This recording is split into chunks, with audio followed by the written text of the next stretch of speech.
세계에서 가장 흔한 건강질환 중 하나는 심장병입니다.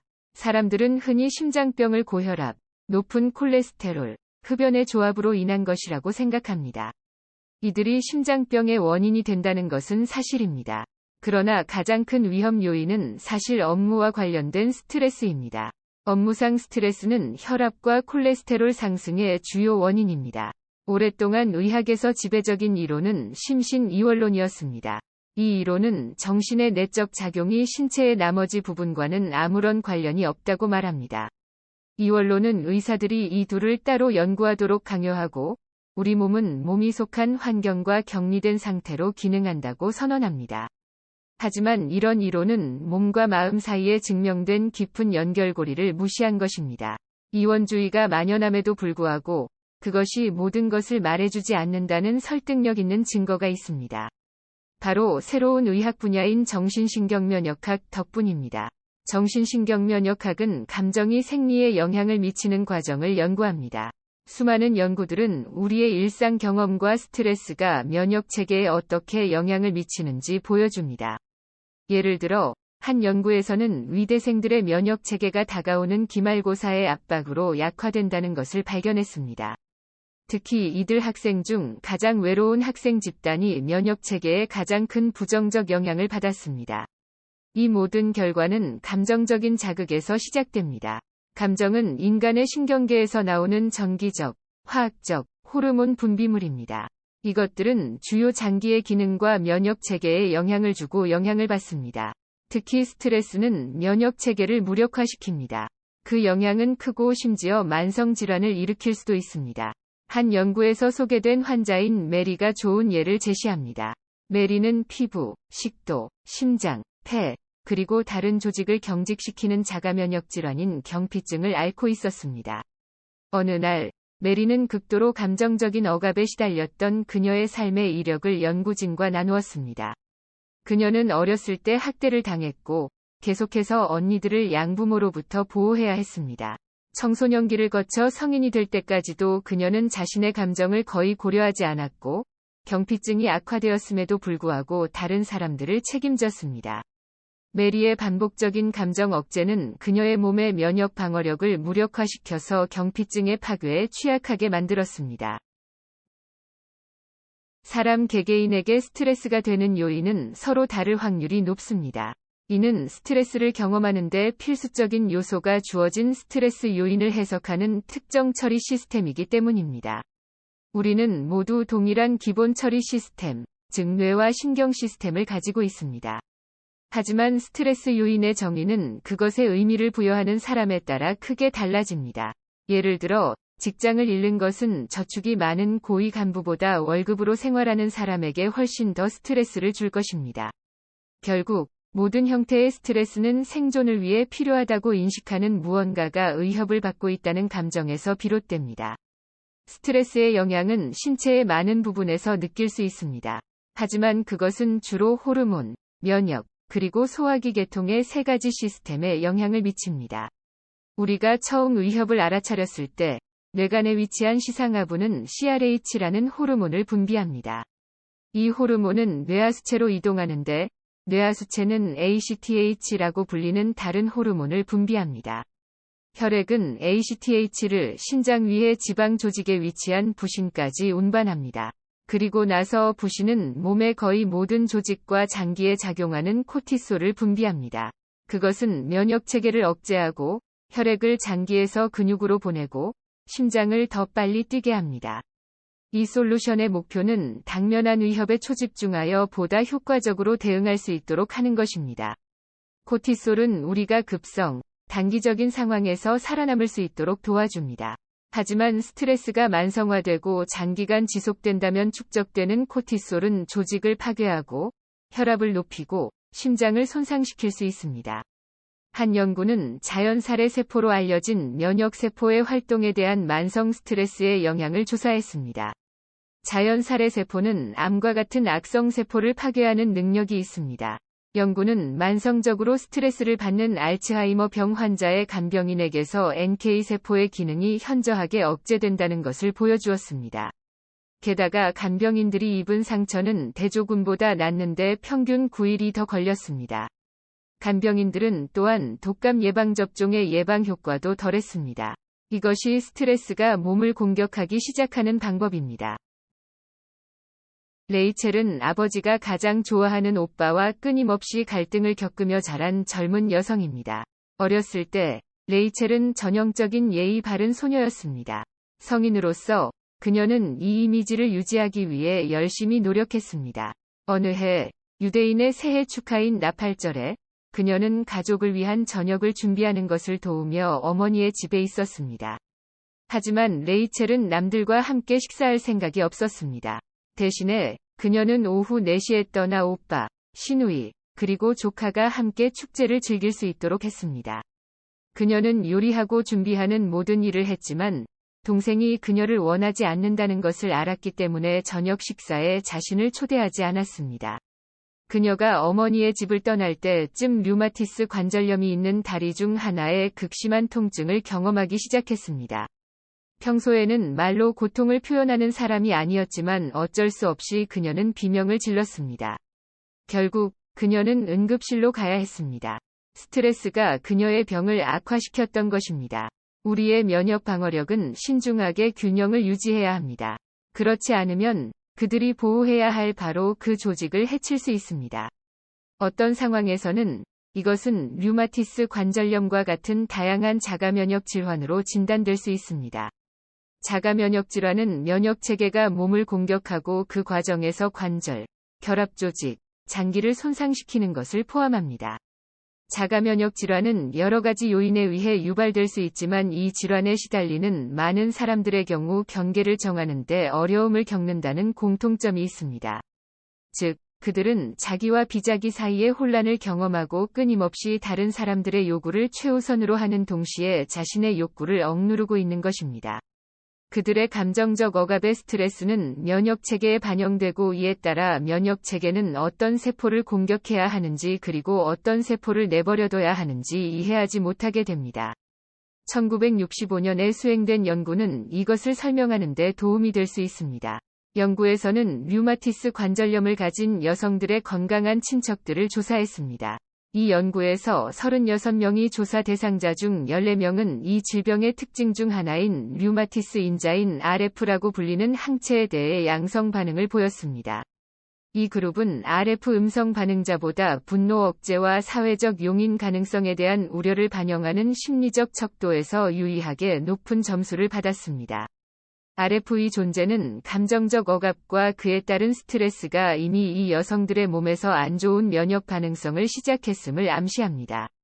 만약 이 여성들이 더 많은 스트레스를 받는 일을 경험했다면 그들은 나중에 류마티스 관절염에 걸렸을 가능성이 큽니다. 위기에 직면했을 때 적극적으로 무력감을 선택한다는 것은 믿기 어렵습니다. 하지만 사실 학습된 무력감은 일반적인 위기 대처 방법입니다.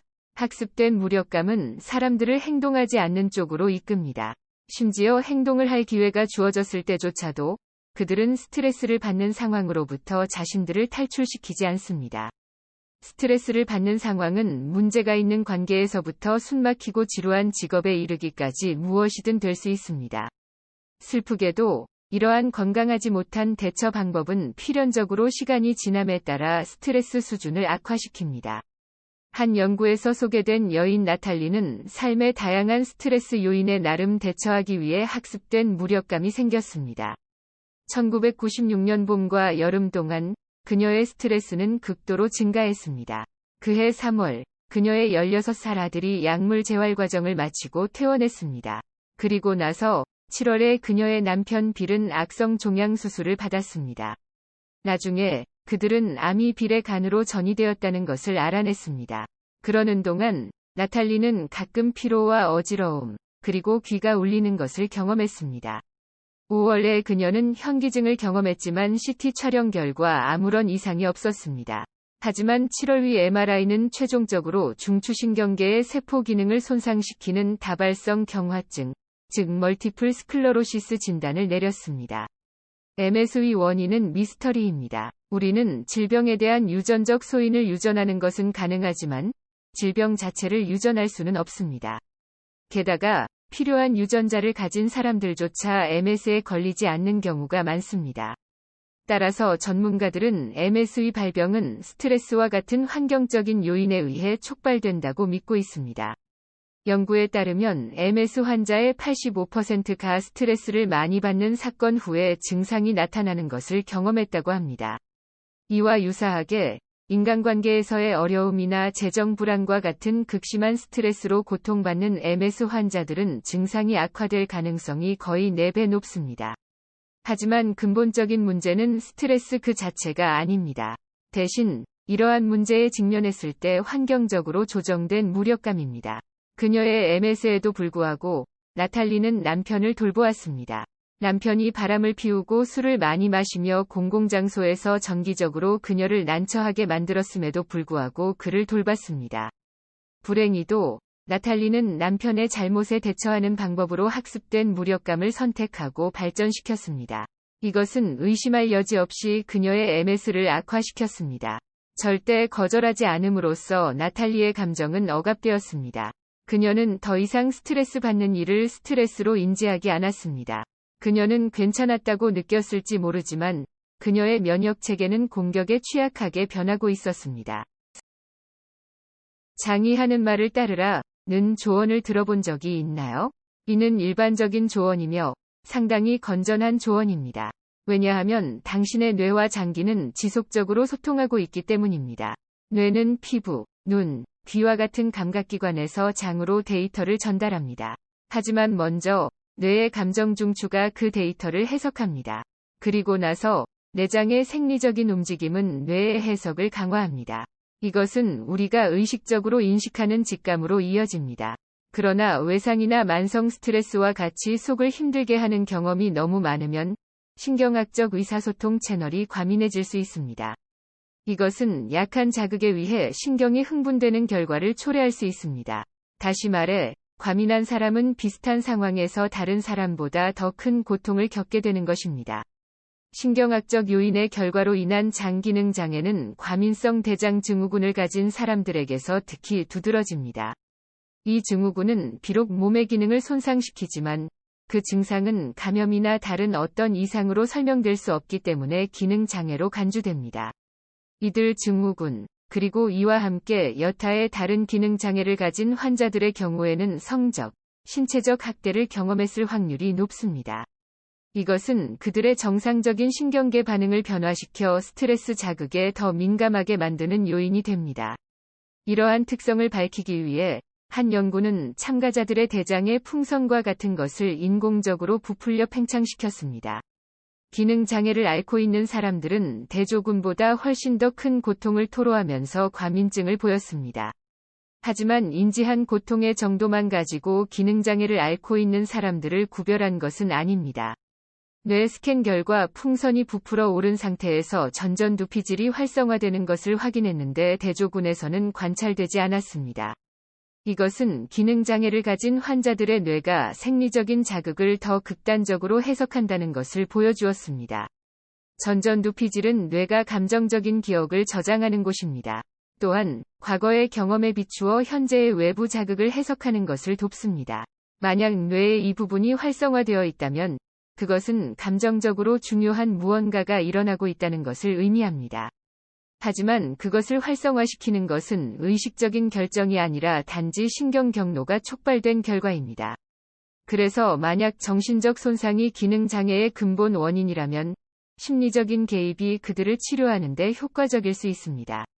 한 연구에서 2시간 동안의 짧은 단체 치료를 통해 과민성 대장 증후군 환자들에게 행동적 대처 전략을 더욱 효율적으로 사용할 수 있도록 가르쳤습니다. 그 결과 2년 후의 재검사에서는 복부 통증을 호소하는 환자 수가 감소했습니다.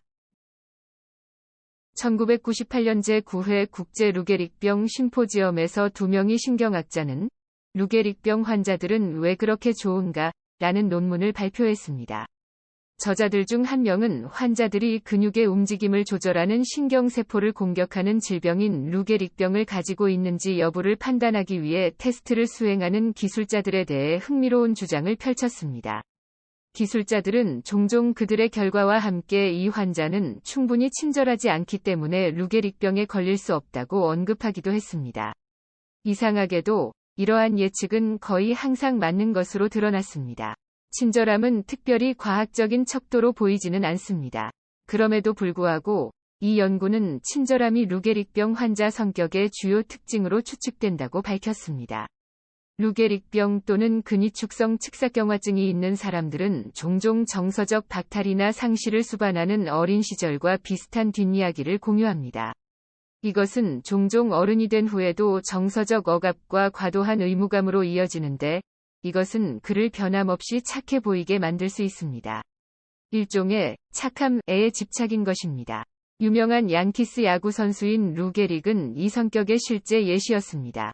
게릭은 거칠게 자랐습니다. 그의 동생들은 태어난 지 1년도 안 되어 죽었고, 그의 아버지는 알코올 중독과 뇌전증으로 고통받았습니다. 루게릭병 진단을 받기 전에 그는 매우 친절했습니다. 한 번은 양키스 팀 동료가 감기로 너무 약해서 게릭이 집으로 데려가서 게릭의 어머니의 보살핌을 받게 했습니다. 팀 동료는 게릭의 침대에서 자고, 게릭은 소파에 잤습니다. 하지만 그의 친절함은 동료에게일 뿐 자신에게는 아니었습니다. 자신에게는 지나칠 만큼 엄격했던 것입니다. 게릭은 심지어 자신의 손가락이 부러졌을 때에도 부상을 이유로 경기에서 빠지지 않아 철마로 불렸습니다. 비슷한 맥락에서 암에 걸린 많은 사람들은 몇 가지 공통적인 특징을 공유하는 경향이 있습니다. 1984년 진행된 한 연구는 흑색종 환자, 심장병 환자, 그리고 건강한 대조군 사이의 스트레스에 대한 생리적 반응을 비교했습니다. 연구진은 참가자들에게 당신은 못생겼어요. 또는 당신 자신만 비난해야 해요. 와 같은 문장이 포함된 슬라이드를 보여주었습니다. 생리학적 반응은 모든 그룹에서 동일했습니다. 하지만 흑색종 환자들은 메시지를 본 후에 속상하거나 불안해하는 것을 가장 부정하는 경향이 있었습니다. 그들의 반응은 감정적인 억압과 강한 외면을 유지하려는 욕구를 나타냈습니다. 이러한 신기한 유사점에도 불구하고 어떠한 성격 특성도 루게릭병, 암 또는 다른 질병을 일으킬 수 없다는 것을 알아두는 것이 중요합니다. 물론 이러한 특성들은 유전적 성향과 결합되어 누군가를 질병에 더 취약하게 만들 수는 있습니다. 인간의 뇌는 독특하게 설계되어 있습니다. 산모의 자구에서 나오면 신생아는 작고 미성숙한 뇌를 갖게 됩니다. 하지만 그 뇌는 빠르게 성장합니다. 사실 약 90%의 뇌 발달은 태어난 후에 일어납니다. 처음 몇 달 동안에만 우리의 뇌는 수백만 개의 새로운 연결고리를 형성합니다. 그래서 아기로서 우리의 환경이 세상을 이해하는 방식에 큰 영향을 미친다는 것은 충분히 일리가 있습니다. 우리는 어느 정도의 유전적 잠재력을 물려받지만 그 잠재력이 실현되기 위해서는 영향이 공급되어야 합니다. 인간의 두뇌 발달은 신경세포를 자극하고 어떻게 세상이 움직이는지를 가르쳐주는 정서적 상호작용을 필요로 합니다. 부모와 자녀 간의 상호작용은 아이들이 세상을 보는 방식을 확립합니다. 어린 시절부터 아이는 자신이 무시, 적대, 무관심의 세계에 살고 있는지, 아니면 사랑과 수용의 세계에 살고 있는지 알게 됩니다. 긍정적인 세상관을 확립하기 위해서는 유아기 때의 신체 접촉이 매우 중요합니다.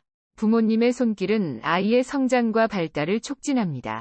하지만 그것만으로는 충분하지 않습니다. 부모가 아이의 정서적인 욕구에 귀를 기울이는 정도 또한 중요한 요소입니다. 아이의 욕구에 귀를 기울이지 않은 부모들은 아이가 휴식이 필요하다는 것을 무시하고 잠든 아이나 쉬고 있는 아이와 놀려고 할 수 있습니다. 반대로 부주의와 신체적인 접촉의 부족은 아이의 삶에 부정적인 영향을 미칩니다. 이상한 상황이라고 불리는 유명한 심리 실험은 이것을 잘 보여줍니다. 이 실험에서 연구원들은 1년 동안 집에서 엄마와 아기 여러 쌍이 상호작용을 관찰했습니다. 그리고 나서 각 쌍은 실험실로 옮겨졌습니다. 그곳에서 아기들은 각각 3분씩 엄마와 낯선 사람 혼자, 그리고 마침내 홀로 시간을 보냈습니다. 실험 결과는 많은 것을 드러냈습니다. 집에서 보살핌을 받은 아기들은 엄마와 헤어질 때 엄마를 그리워하는 모습을 보였지만 재회했을 때 쉽게 진정했습니다. 그들은 안정적인 애착 유형을 가지고 있었습니다. 하지만 다른 아기들은 여러 종류의 불안정한 애착 유형을 보였습니다. 예를 들어, 회피성 애착 유형을 가진 유아는 엄마와 떨어져 있을 때 괴로워 보이지 않았지만, 재회할 때 스트레스의 징후를 보였습니다. 청소년기와 유아기에 안정된 애착 유형을 가진 사람들은 불안정한 애착 유형을 가진 또래들에 비해 정서적 성숙도, 또래와의 관계, 학업 성취도에서 더 높은 점수를 받았습니다. 우리가 의식적으로 인지하지 못하더라도 우리 인생 초반의 몇몇 해는 우리가 성인으로서 세상과 어떻게 상호작용할 것인지 지시합니다. 누군가에게 감정, 스트레스, 성격, 그리고 인간관계가 질병에 미치는 영향을 이야기할 때면 그는 마치 자신의 건강 상태에 대해 지적받고 있는 것처럼 느낄 수 있습니다. 하지만 잠시 생각해 보세요. 질병의 근본 원인을 조사하는 것은 우리 자신과 우리의 행동에 대한 책임을 지는 데 도움을 줄 수 있습니다. 우리 자신에 대해 더 많이 알수록 질병의 수동적인 희생자가 되지 않을 것입니다. 그리고 당신이 더 많이 통제할수록 마침내 그 병을 극복할 수 있는 기회는 더 커집니다. 완화의료기관에 있는 환자들 중 자신이 왜 암에 걸리게 되었는지 이해하지 못하는 환자들이 많습니다. 한 남자는 자신이 평소에 어려움에 굴복하지 않고 늘 긍정적인 생각으로 삶에 접근했다고 말했습니다. 그럼 그는 왜 암에 걸렸을까요? 답은 그렇게 간단하지 않습니다. 긍정적인 감정이 웰빙을 증가시키는 반면, 지속적인 긍정적인 사고는 실제로 파괴적인 대처 방법이 될 수 있습니다. 나쁜 것을 무시함으로써 우리는 부정적인 감정을 억누르고 스트레스 수준을 오히려 증가시키고 궁극적으로 우리 자신을 질병에 걸리게 합니다. 따라서 대신에 부정적인 생각 방식을 조금 시도해보는 것이 좋습니다. 그것은 삶을 비관적으로 봐야 한다는 것을 의미하지 않습니다. 대신 모든 현실을 받아들이고 수용하는 것을 의미합니다. 단점도 마찬가지입니다. 그런 다음에야 문제를 해결할 방법을 찾을 수 있습니다. 부정적인 사고의 힘은 연구를 통해 입증됩니다. 샌프란시스코에서 수행된 한 연구는 흑색종 환자의 감정적 억압이 병의 재발, 그리고 죽음과 분명한 관련이 있다는 것을 발견했습니다. 또 다른 연구에 따르면 흑색종 환자가 자신의 병을 받아들이기 힘들어하고 체념한다면 궁극적으로 진단에도 더 잘 대처하지 못하는 것으로 나타났습니다. 따라서 심리적인 지원이 암의 회복에 큰 변화를 가져올 수 있다는 것은 놀라운 일이 아닙니다. UCLA에서 실시된 한 연구는 일기 흑색종을 가진 34명의 사람들을 대상으로 했습니다. 이 중 절반은 대조군을 구성했고 절반은 6주 동안 6번의 집단 심리 치료를 받았습니다. 6년 후 대조군에서는 10명이 사망했고 3명은 재발했습니다. 반면 심리치료 그룹에서는 3명만 사망했고 4명은 재발했습니다. 사람들이 병에 걸렸을 때 많은 경우 부정이나 그 의미를 축소하려는 반응을 보입니다. 하지만 이것은 우리 몸에 필요한 반응이 아닙니다. 대신 우리는 병과 스트레스의 근본 원인, 그리고 궁극적으로는 우리 자신을 이해하려 노력해야 합니다. 성장해야 합니다.